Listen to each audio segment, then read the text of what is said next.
We have with us today one of our own pilots and board member, Rich, who has been with the airline operations for decades in a variety of positions.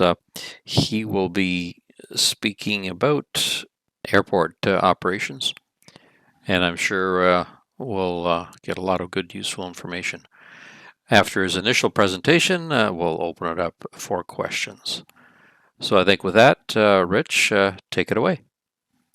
Hi, good afternoon, everybody, or good morning, wherever you happen to be listening or watching from. My name is Rich Fedorko. I'm currently UAL 002 flying around VetSim, so if you ever see me around, just pop me a message, say hello.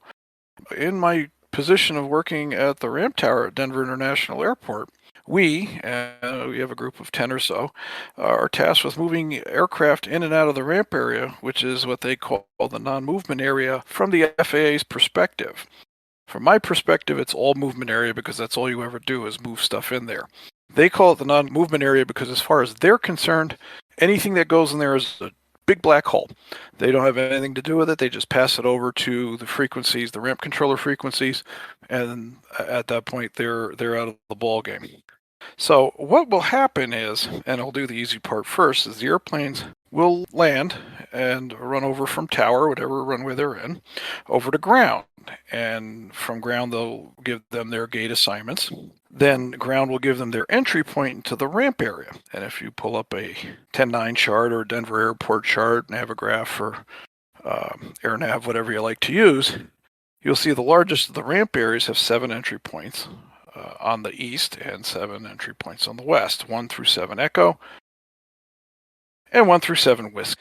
Now, ground will drop these arrivals to a taxi to the gate, whatever routing they're on, and contact ramp at, say, 3 Echo, or 1 Echo, or 2 Echo, or whichever one that they come into. From there, they'll contact us, the ramp tower team. We'll take it from there. Now, when things are quiet, and when they are quiet, it works fairly smoothly. When things get really busy, though, it can get very, very busy. There's a lot of coordination between the airline folks and the folks that work for the city and county of Denver. Currently, the largest airline in Denver does have their own little team up there, roughly 10 guys that do the actual controlling, plus supervisors and whatnot. And there's also a little group from the city and county of Denver. Now, city and county of Denver handle the A and C concourses, and the United team handles the entire B concourse. So there's a lot of chatting up there, really.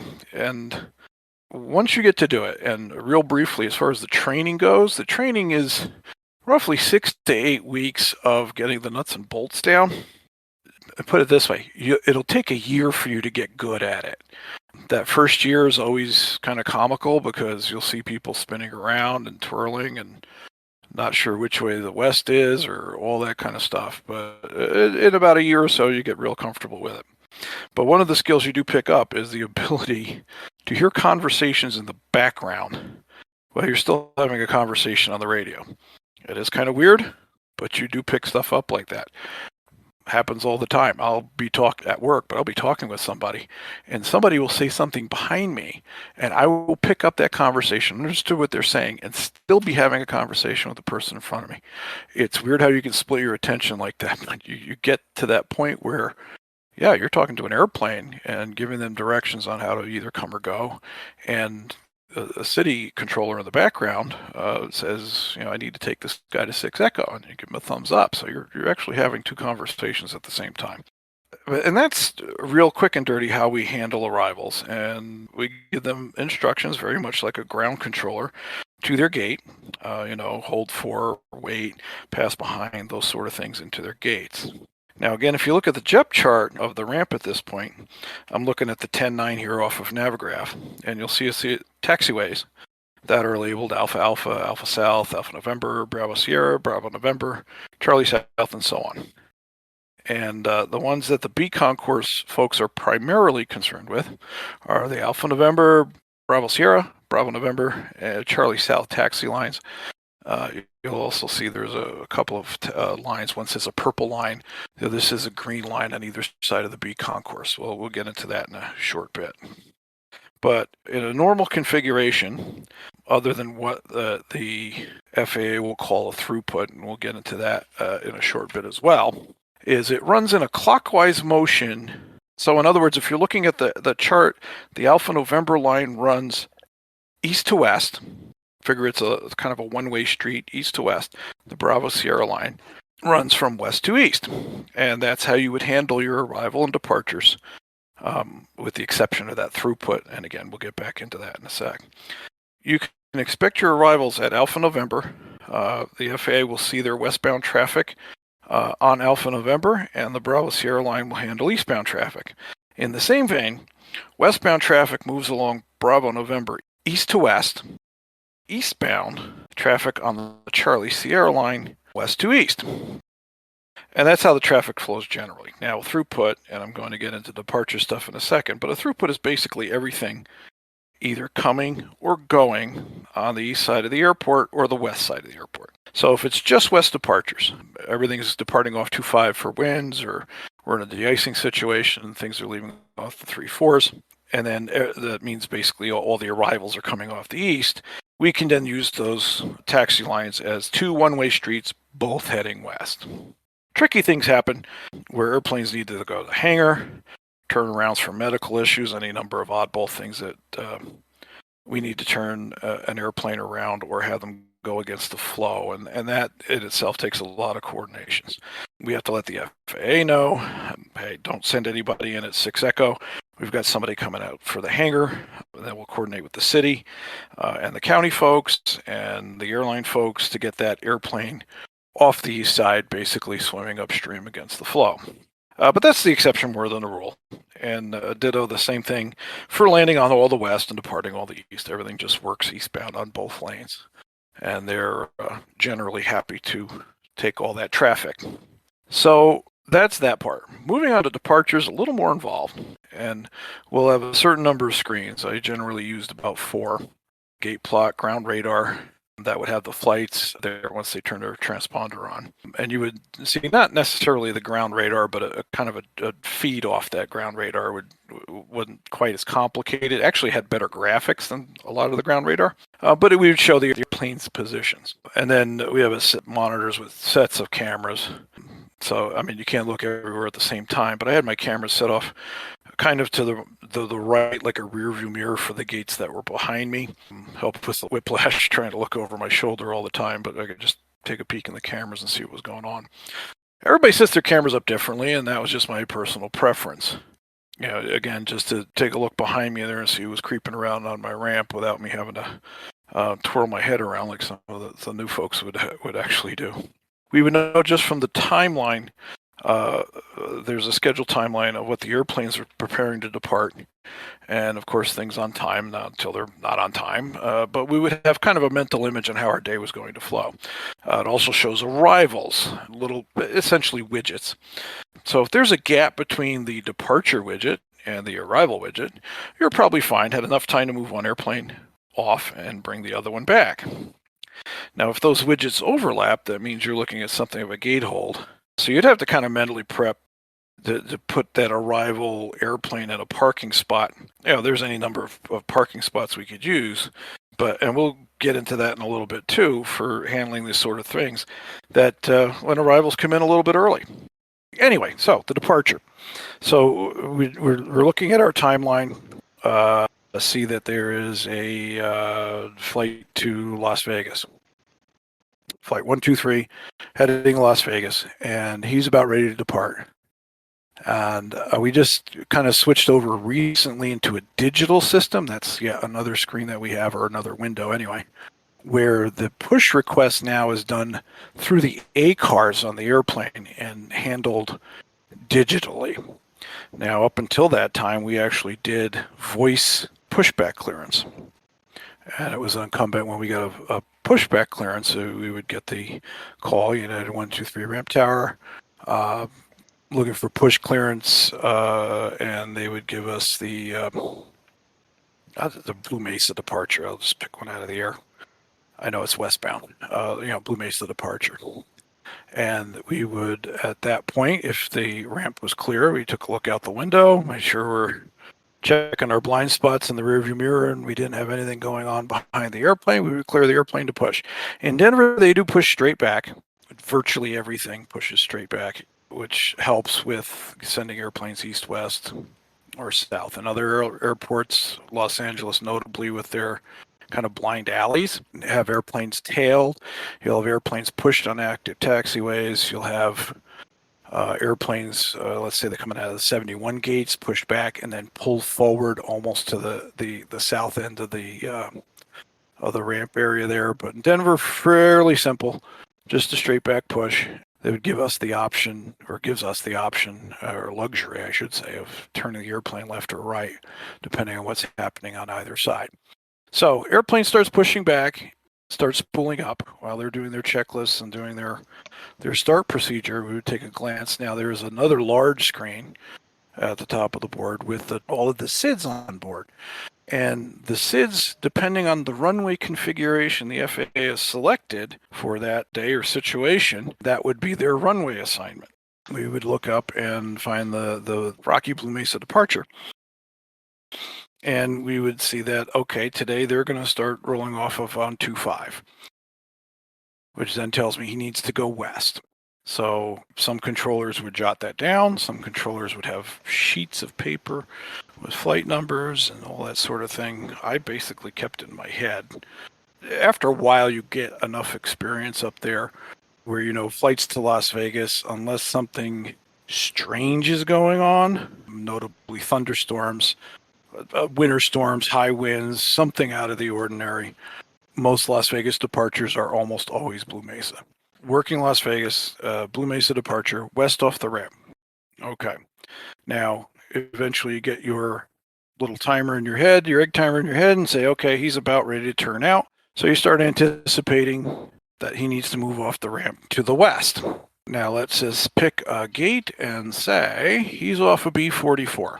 B44 is on the south side of the B concourse on the east half of the concourse.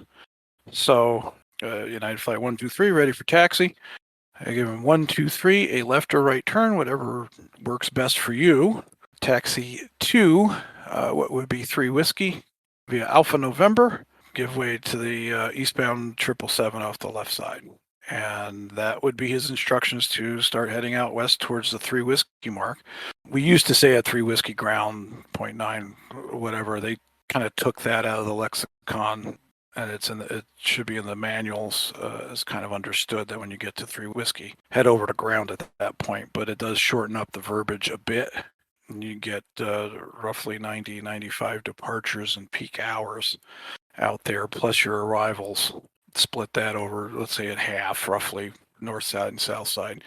So you're dealing with a departure in just a little over a minute, plus your arrivals, which can be about that same 45, 50 arrivals in that same hour. So you're pretty darn busy from there. So at that point, does his final cockpit checks, looks left, looks right, starts his left turn, and looks for the 777. After the 777, squeaks out over the Alpha November line and out to 3 Whiskey, and then he heads over to ground.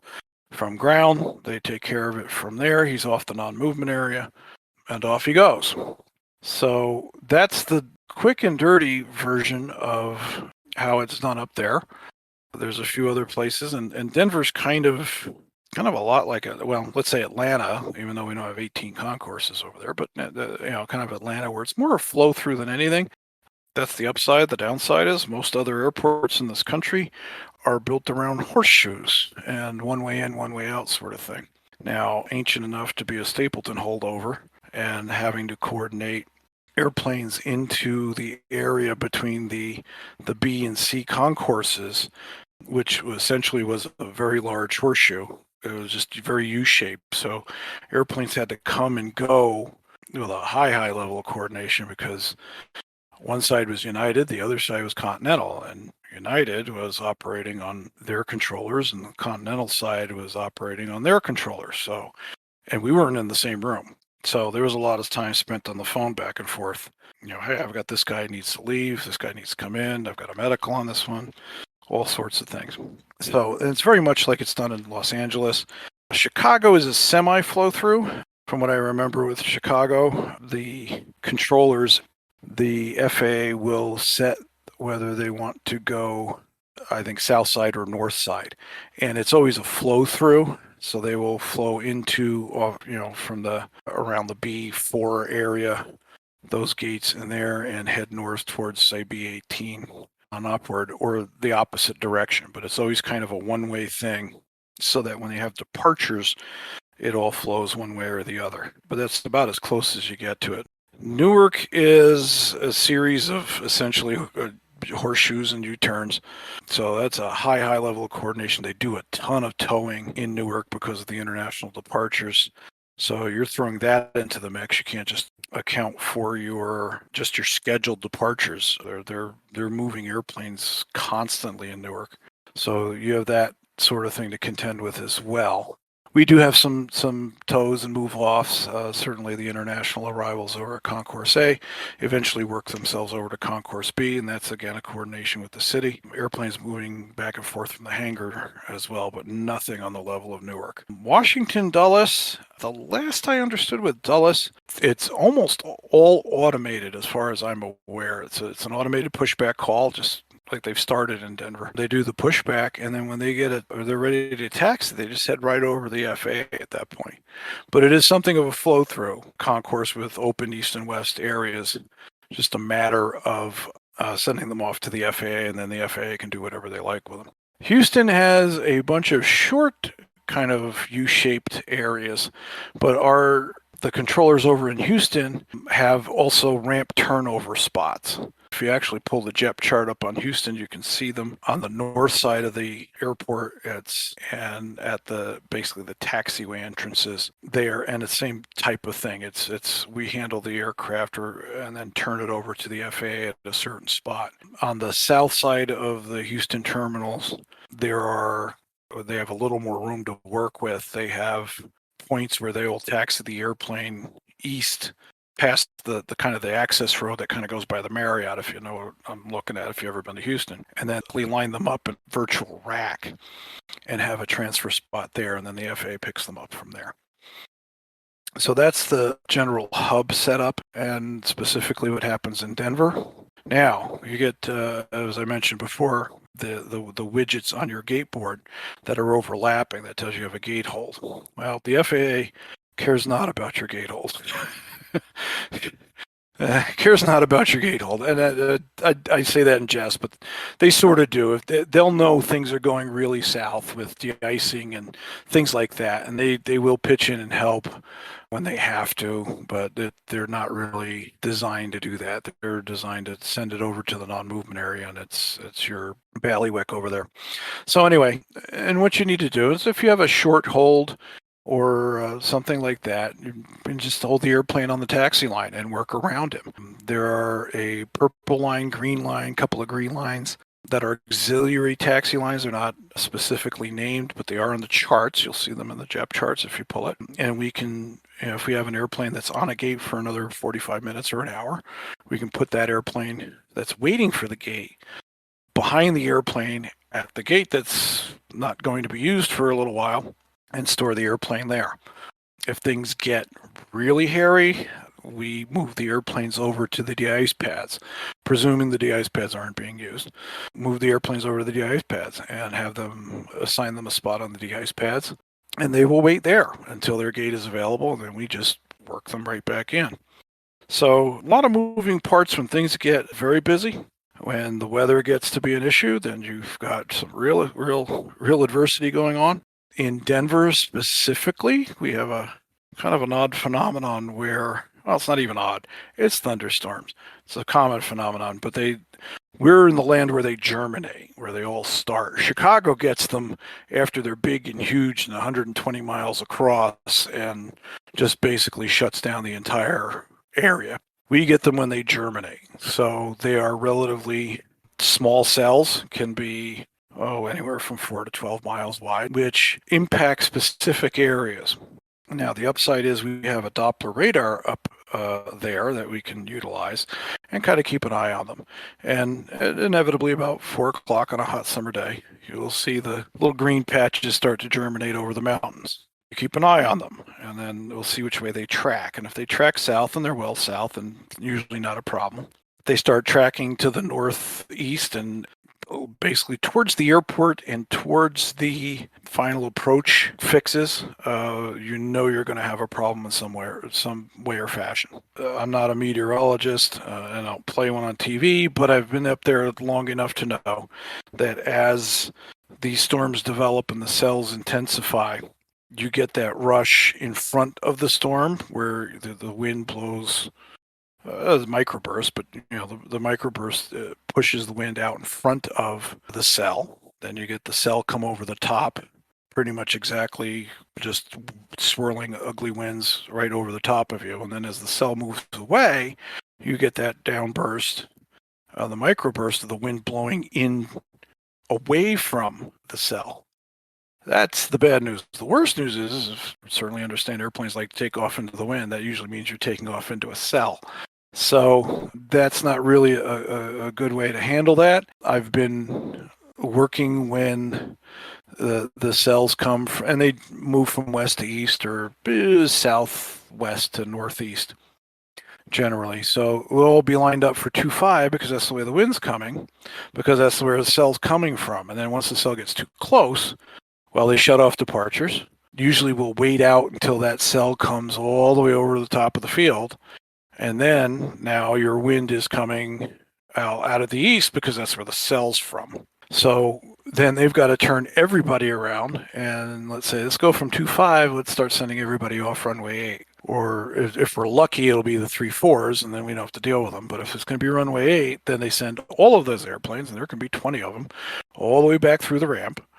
And then you've got to actually deal with your own mess because if there's lightning, generally within 5 miles of the field, they will stop operations involving persons.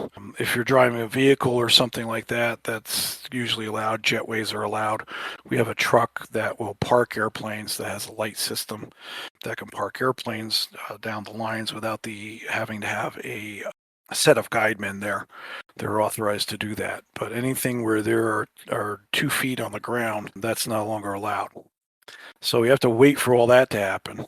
And we have airplanes waiting to leave, airplanes waiting to come in, all that other stuff. And then the FAA turns around and sends 25 airplanes back through the ramp because they're heading out to runway 8. Depending on the size of the storm, how long all that lasts, you could be doing this for an hour and a half, 2 hours, and there went your lunch, for starters.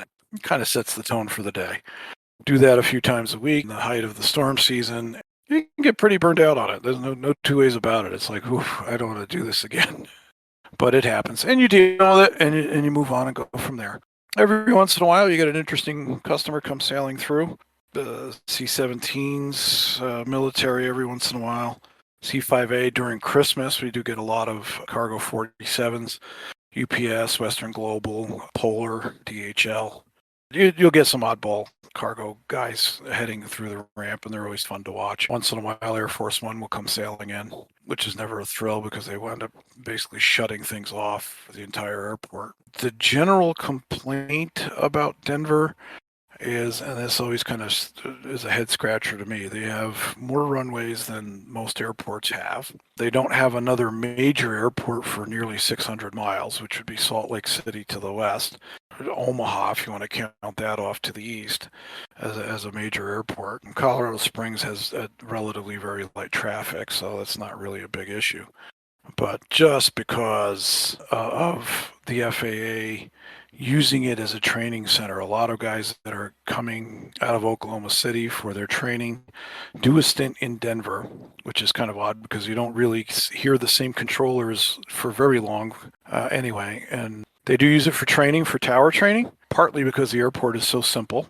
It's a fairly large pinwheel basic layout. And they do use it for approach controlling. Now, the upside is approach controlling there for trainees. They go strictly by the book, which is a fine safety issue, but because of they want that extra margin, they actually spread the airplanes out a little bit. Any sort of high winds or weird cells or de-icing or anything like that for an airport in the middle of literally almost nowhere, you get a ton of slowdown on the FAA side. simply because it's a training facility or a training stop for most of the graduates out of Oak City TRACON training. TRACON guys are pretty good. I don't know that we don't really deal with them too much, but that doesn't seem to be the issue. But yeah, for it being as simple a layout and designed to move traffic certainly versus Stapleton and versus most of the other airports in the country, it's a little pokey at times and frustratingly so. So anyway, that's kind of my long-winded take on what I would do up there. Now, I'll be happy to sail through some questions, not only about the ramp tower stuff, I'll certainly answer that, but general operations things. We get involved in a lot of, anything from water service to customs issues to things like that. I will answer what I can. There are some things I cannot answer, certainly security questions. At that point, I'll just tell you right now, don't even bother with those. I can't tell you. There is need to know information that I'm privy to that I just can't share, and I'll certainly tell you that as politely as I can. But go ahead and questions, or what do you got? Very good. So we'll move on to the questions now. It's a cozy group today, so perhaps we'll just have some audio questions. First, from Tim. In X-Plane, I like to fly out of Denver a lot, especially during the winter time for the more interesting weather. But to be a little bit more realistic, and that was interesting to hear that they do push back. Yeah. On occasion, wide bodies, if we're doing de-icing and the taxi lines are backed up with airplanes waiting to de-ice, we can certainly tail airplanes if we have to. Standard is a straight pushback. And then as you're looking at the chart, let's say the Charlie Sierra Bravo November on a normal flow through, the Charlie Sierra line works eastbound and the Bravo North line works to the west. Now, if we're in a snowstorm, if we're doing de-icing, and keep in mind all the de-icing takes place on the west side of the ramp. So everything that at that point, that's the throughput. So everything heads west, Charlie Sierra and Bravo November. And this United does most of the de-icing over on what they call the Charlie pad. There's the what they call the J pad. That's the one off the Joliet Taxiway and in between Joliet and Hotel. That's called the J pad. That's where other airlines, Southwest and the other Sea Concourse airlines, will get their de-icing done. We have to coordinate with the city with that, but they would use the Charlie Sierra line to Joliet. The B Concourse controllers would use the Bravo November line to Hotel, and then depending on what their pad assignment was, direct the airplane right or left, either to the Charlie pad or the Bravo pad. So if you're working with de-icing, if it's actively snowing, if the airplane needs to be de-iced, you're going to be all heading west anyway, regardless of what line you're on. But default is Charlie Sierra to the east, Bravo November to the west. Okay, I'm looking at the chart. I see the off of Sky Vector. I do see the de-ice pad E Echo. That pad is really not used anymore, partly because the city had a problem with it. And it was problematic to get trucks fueled and filled up because the fuel pumps and all of that business, they had one set up at the hangar so they could de-ice airplanes at the hangar if they needed to. But for just one pump there, it got to be problematic to actually de-ice airplanes on that Echo pad. So that's been a few years now, but they no longer do that over there. They will do de-icing in the cargo ramp down Sierra Charlie, and FedEx and UPS and whatnot will get de-iced down there. But that's the only real remote place for de-icing anymore. Okay, I see it now where it says on the west side, just above Whiskey Alpha, de-ice pads, Whiskey Alpha, Alpha November area, Bravo November area, and Hotel. Yeah. Oh, and they will do Whiskey Alpha if they have enough need for it.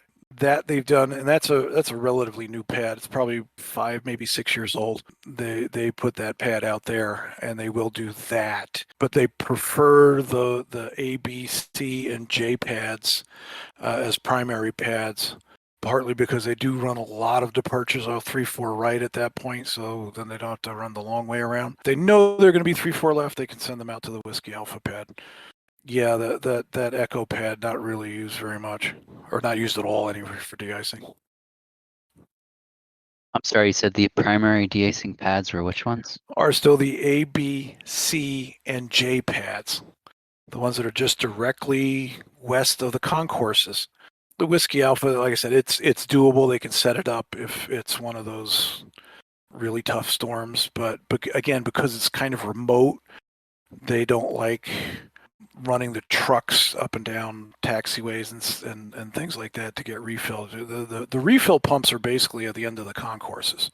So that's kind of how that works. They'll use Whiskey Alpha if they need to, but again, the primary pads are just to the west. And a question about how long have you been involved with Denver operations? I will be in Denver 30 years on Labor Day. I've been 35 years, 35 and a half. All right, just another question here. Where exactly is the Airlines tower in the terminal? It is centered up on the Bravo concourse. The FAA tower is centered up on the C concourse, and there is no ramp tower affixed to the Charlie concourse.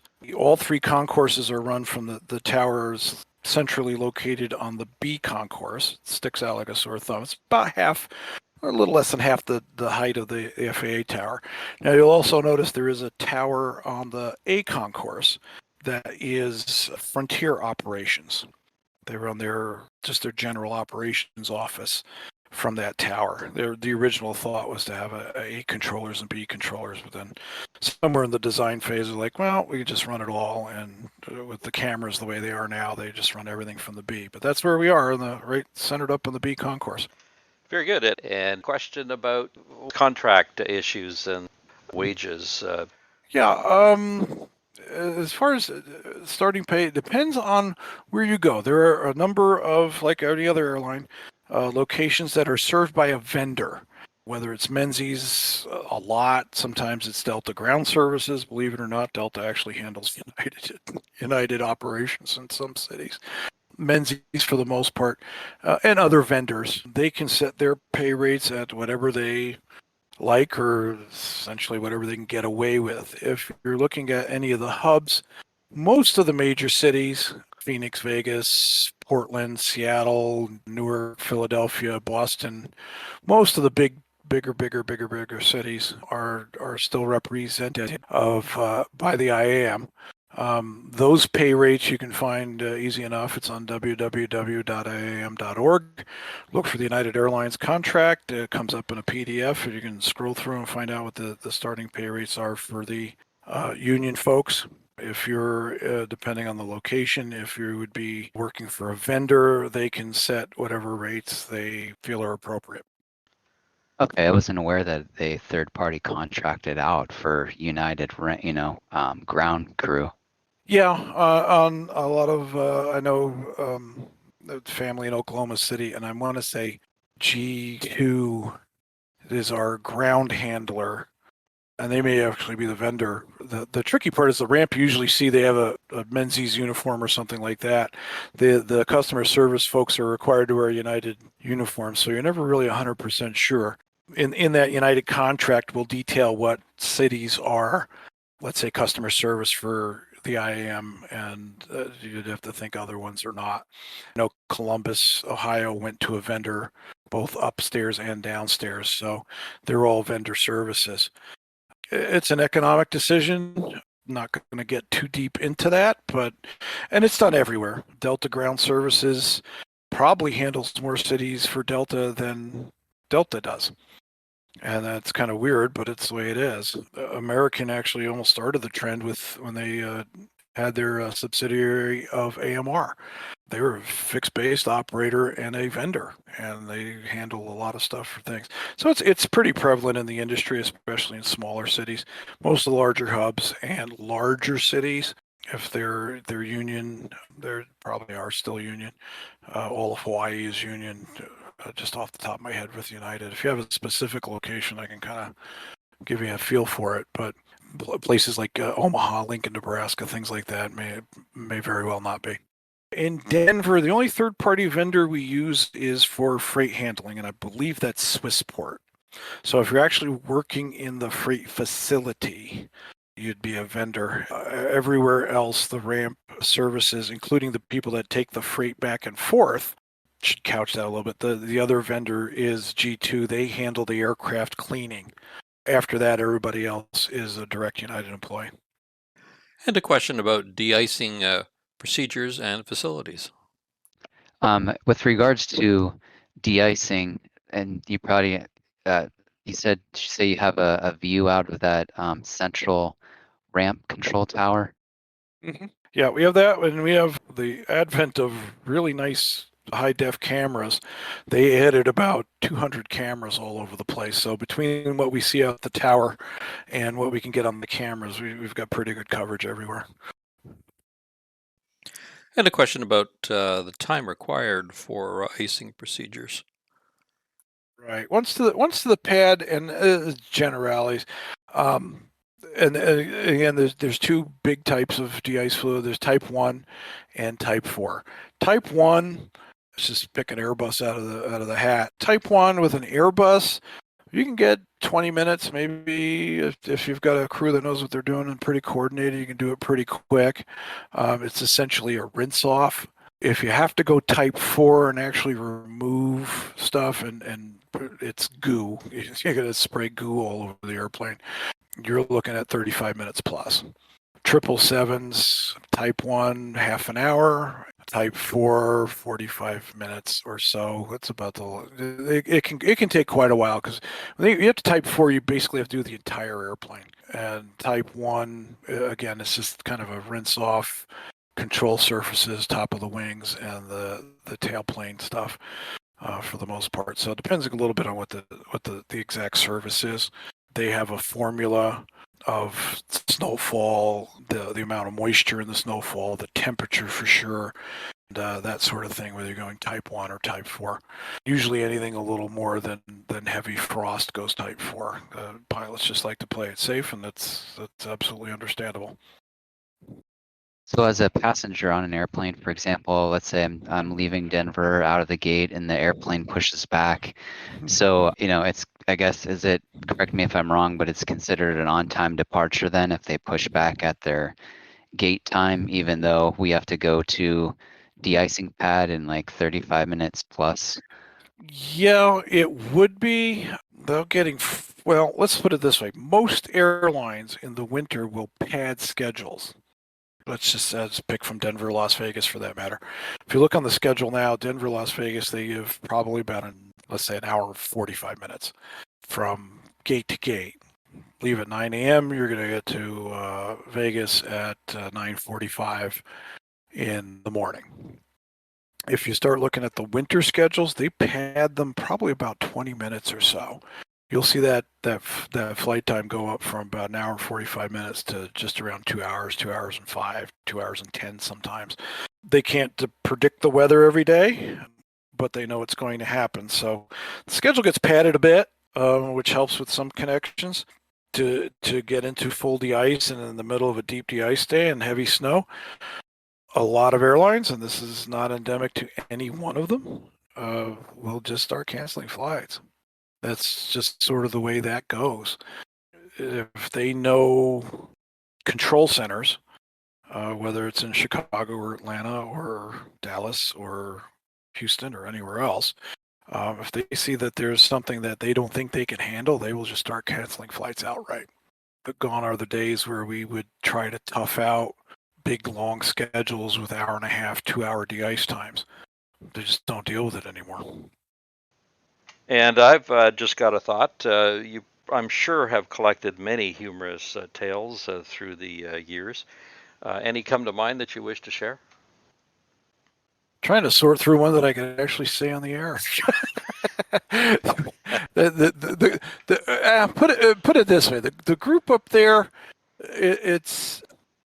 we have a lot of fun. It is a lot of gallows humor, though.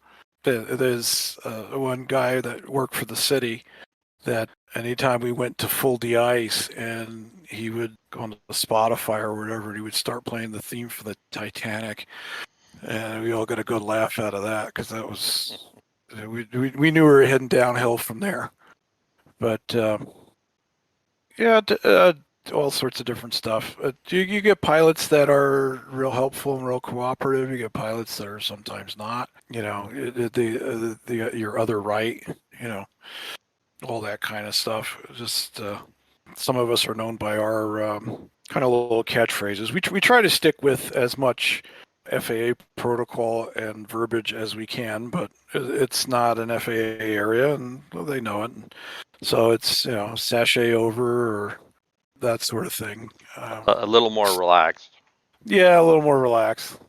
My favorite was we would have everybody kind of picked it up, but I was known for doing it. You would have a push off of, let's say, B-44, and then an inbound into 46, and the inbound airplane was coming from the other side. So I would have basically a right turn and what they call a do-si-do, and they would just kind of spin around like in a square dance and just work it out that way. I was one of the few guys up there that actually, and I mentioned the purple. I was working the south side. They have what's called a purple line and a green line. It's a little extra taxi space, and we can use that to work traffic around things. It's one of the few guys that would actually use all four lines at the same time and track the traffic like that. And guys are like, you can't do that. I'm like, well, nothing says I can't. And it's all safe and everything was moving fine and everybody knew where they were. But that was always fun when the city guys were like, you can't do that. I'm like, yeah, I can. I just did. Just did. So would those lines be used as a penalty box for aircraft, just as a holding area? Yeah, for the most part. And it's the green and purple lines are marked out for you can use a 67 or smaller. 777 and 47 and above were not. You couldn't use it for that, but you could use it on any other airplane. And yeah, essentially penalty box. Get around the ice lines. Let's just bring up the icing. Bravo Sierra Line has 7-8 airplanes all the way out to B-32 waiting for de-icing. You could shift to the right, use that green line to taxi to the gate. So it was just an extra marked line, so it took some of the guesswork out of the pilot's hands. Now, you commented on Stapleton, which was, when did that close? Stapleton closed in February of 95. February 95. I came out here, it'll be September of 92, so about 2 years and change. I was a Stapleton. I'm one of the last of the Stapleton guys still in Denver, actually. But yeah, we did Stapleton. Now, that was a lot more crowded facility, a lot less elbow room. Yeah, way less elbow room. Let's say on the south side of the A concourse and the south side of the B concourse was essentially a straight pushback and then off to the FAA, and the FAA took them out. And at that point, it was only, we had two controllers up there. We were in the small tower at the kind of the nexus of where the B concourse and the main terminal joined, literally in the shadow of the FAA tower. And the other tricky part was when you had to coordinate between that B and C concourse. Like I said, it made a long horseshoe, and Continental at the time was on the C concourse on that side, and United was on the B. And we mostly narrow bodies, but towards the end there at B-18 and all that, we'd have the stuffed DC-10s in there. So things were a little weird. On a kind of a trivial note, I want to say it was B-18. It was one of the few gates on the DC-10 where you actually use door 1 right to deplane. Very strange. Really? On the right? Yeah. Mm-hmm. Door 1 right. That's the jetway spun around, and they met the airplane at door 1 right. And because of the way the lead-in lines were, if you had a narrow body, the line was on the other side of the jetway, and you just used the regular door 1 left. But yeah, you had to do 1 right for the jetway on the DC-10 in that one particular gate. Well, certainly Denver International now is totally the reverse. You got lots of room, and the taxi may be longer than the flight sometimes. On occasion, yeah, you go there and you're not even sure what airport you're at, but it's not it. had the privilege of taking some ride-arounds with the city folks, and it's something of an optical illusion. You're in the tower and says, "Oh, that doesn't look that far," and then you get in the car and it's like, "Okay, this is far." And yeah, it's way out there. It's a very big spread out airport, which helps and hinders on occasion, but it's probably one of the more effective airports in getting airplanes in and out, especially on any reasonable day, compared to say Newark, where you're congested even on a nice day, and you run into a ton of congestion. With the other two metro airports in Philadelphia, stones throw away, and all that business. So actually, it actually works really well. Is the airport starting to get surrounded by metropolitan area? Not as much as Dulles, and I remember back in the day flying into Dulles in, let's say, the late '80s, and basically the Dulles Expressway there was nothing there until you got to just within distance of DC, and now it's completely built up and surrounded. We've not gotten that far yet.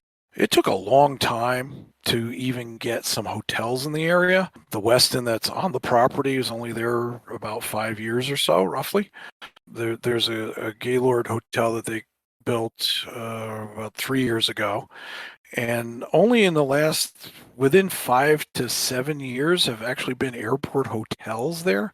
There's nearly no residential within about 5 to 7 miles. It's still pretty much out in the middle of nowhere, but it's moving in slowly, but it's not anywhere near crowded. If you've been through Dulles on occasion, when it used to be just a plain expressway and there was nothing there, farms, to what it is now.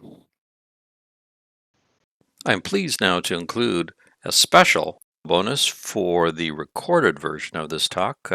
You can see on the screen now a really amazing pic that Rich took out his window, showing 4 separate liveries for United: the Friendship, the Battleship, the Tulip, and the livery just recently replaced with the Continental Globe on the back. So enjoy that. Okay, so thanks very much for spending the time online here with us, Rich. And I think we're done with our hour commitment and then plus, and so I think we'll probably wrap it up here. Do you have any final comments? Well, I just enjoyed it. Everybody says you can get long-winded. I'm saying, yeah, you're probably right. I probably did. So if I bored you, I'm sorry. If I interested you, then great. Always kind of available to shoot me an email if you see me on Discord or whatever. Just feel free to pop in with any other questions you have. I do keep an eye on the schedules for UVA. So if you have any scheduling things too, you can always pop across with those. Thanks for listening in. And again, any other questions, feel free to ask. Talk to you guys soon. Thanks. Yeah, thank you, and thank everyone. That's a wrap.